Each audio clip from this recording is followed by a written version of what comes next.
Hi, thanks very much for having me here. Thanks, Nikki. I feel it's a little strange being a journalist up here now. We've heard about my overdeveloped amygdala and tendency only to see bad news, and the tendency of the media in America and Europe and a lot of places, I think, initially to kind of, you know, those lazy Greeks. I have to say that, speaking for myself, I've evolved beyond that idea long ago.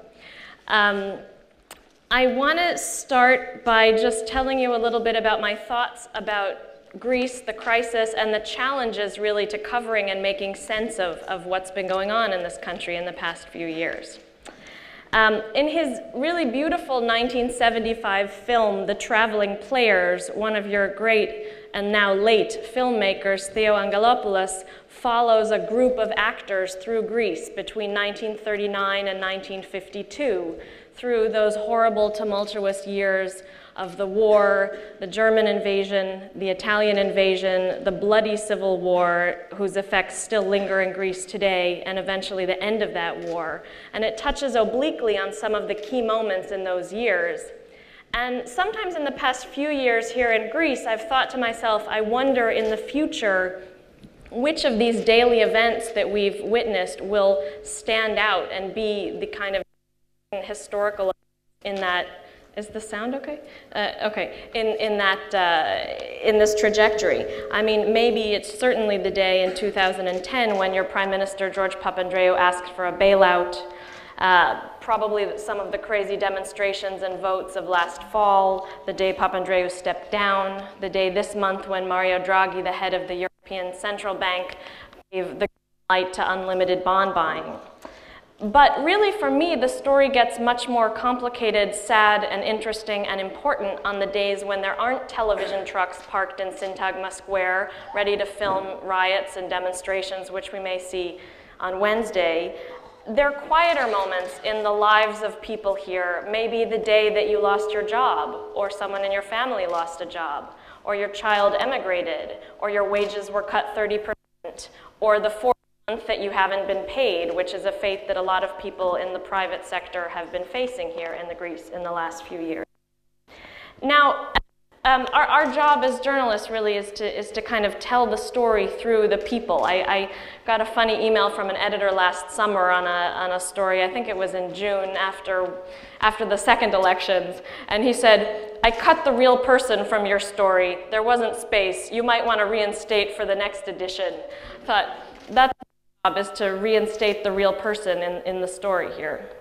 All right, so as journalists, we're always trying to come up with metaphors or ways to communicate and explain how we see the situation. So I think for a while, at first in the crisis, it was the Greece is the problem child narrative. You don't pay your taxes, politicians have a tremendous problem of corruption, the state doesn't function, the debt is too big, all of those stories about the swimming pools with people who declare 10,000 euros of income a year. Okay, all of those things are serious issues, but, you know, it led to that was kind of the time of the crisis when how could Greece do this? How could it compromise Europe this way? How could you be so irresponsible?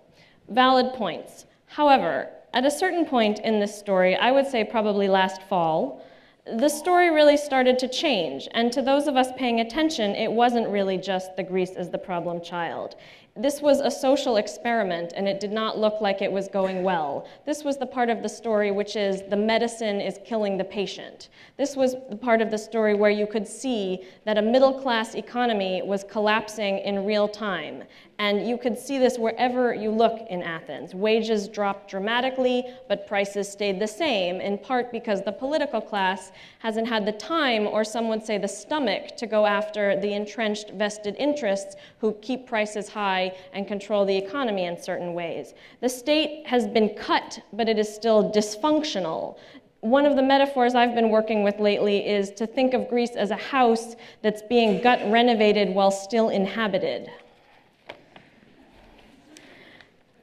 You see this a lot. The social fabric is fraying. Hospitals, schools, families, everybody is showing signs of strain. You know this. I'm sorry, Peter. This is my negative view of things, but as journalists, we report what we see and not what we want to see, which is in the hands of some of the other speakers here. I think that Greece has been suffering unduly because of problems maybe brought upon itself, but also because of Europe's lack of nerve, and because the real powers that be in Europe haven't, or hadn't, or maybe still haven't, decided its fate. Now, one of the questions that we ask ourselves a lot, I think, in this story is, who does control Greece's fate? Do you? Does Greece? Does Europe? In the larger narrative, we know who a lot of these actors are: Angela Merkel, Mario Draghi, Mario Monti, here today Samaras and Alexis Tsipras even. But sometimes I just wonder, do these actors have agency? Are they calling the shots? Do these parliamentary votes and protests really have an impact? Of course they do. They're part of the democratic process. But somehow they seem so much background noise in a drama in which so many other larger forces are at work, whether that's banks, financial markets. It's true that it maybe doesn't make sense to waste a lot of time assigning blame, but as anyone living in the world today continues to ask ourselves is, how did we get into this mess, and who is to blame? I think that here in Greece you've been grappling with these issues for a very long time. It is disgraceful how these humans blame the gods. They say their tribulations come from us when they themselves, through their own foolishness, bring hardships which are not decreed by fate. That is not Angela Merkel speaking to Greece. That is Zeus's first speech in the Odyssey. Now, covering the crisis, we have to expect the unexpected. That, to me, is rule one about Greece. Just expect the unexpected. Do not set your watch by parliamentary votes. I was at the ancient theater of Epidaurus this summer seeing Oedipus Rex when at a certain point the audience started to scream and there was this huge wave that went up through the crowd, a case of mass hysteria. And it might have been a frog, and it might have been a snake, and it might have been a bat, and no one has any idea what it was. But it was just this kind of amazing episode in which the audience became as interesting as the play. And to me, that was a very Greek moment because, you know, things are perfectly calm, and then all of a sudden there's, you know, craziness. When I come to Greece, sometimes I don't even know how to pack. I generally bring, you know, a cocktail dress and a gas mask because you just never know. One of the other hard things about covering this crisis is, to me, the confusing disconnect between how abstract so many of these issues are and how concrete their effects are. There are so many forces at work that cannot be easily photographed, and you ask any news photographer about this. Credit default swaps, quantitative easing, fiscal consolidation, the two most horrible words for most Greeks today, internal devaluation. What are these things? But they translate into a painfully concrete reality. They affect people's lives. Every single decimal point in the Troika report has an impact on Greek people's situations and everyday lives. Last fall, I spoke with a man in his 50s who had lost his job at a car parts distributor. And he said to me, "You're really despairing, you don't really know, not just for your country, but for the world. It's kind of like a war without guns," he told me. In war, you can see what you're up against. Here, it's an invisible enemy. And that has really struck me. I think about that a lot because I do see that Greece today is very much in the front lines. But front lines of what? I mean, in some ways, it's the battle between democracy versus markets. But on the other hand, it's the failure of politics. It's the failure of the Greek political class and of European leaders to safeguard a currency and with it a way of life. As one of the other speakers recalled, you know, it was Thucydides who wrote that in war, words change their meaning. And it's very hard to believe what a lot of these political leaders say. How can we find the real story behind the rhetoric? Does Germany want Greece in or out? You know, while Greece suffers, I guess, politicians have bought time. And maybe this is inevitable in any conflict, political or economic. But I think what wasn't inevitable and what has really surprised me and a lot of people here is that 3 generations in Greece have been hit by this crisis. Pensioners who've had their pensions cut, people in the middle-aged, people, younger people who are unemployed, and then young people who, as Michael Ignatieff points out, are having a very hard time contending with, what is their future in this country? That to me is what's worrisome, the 3 generations. Now, I know this is supposed to have some kind of positive note, and I really do believe that this country, as others have pointed out, has amazing survival instincts. I think that they're so strong and the memories of the bad times are still so fresh that, the history of humanity is the history of people saying, well, we'll invent something rather than dying, and I know that Greece will do that.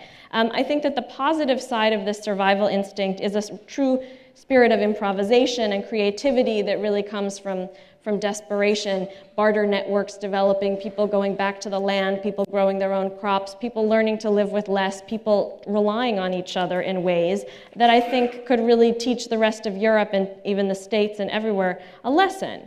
Now, the dark side of the survival instinct I see in things like Golden Dawn, this neo-Nazi group which now has parliamentary legitimacy to essentially carry out attacks on immigrants. Now, in a country where the Civil War legacy, as we know, is still strong, I find this a very worrisome development and something we should all pay close attention to and not just kind of dismiss as, a bunch of disgruntled people.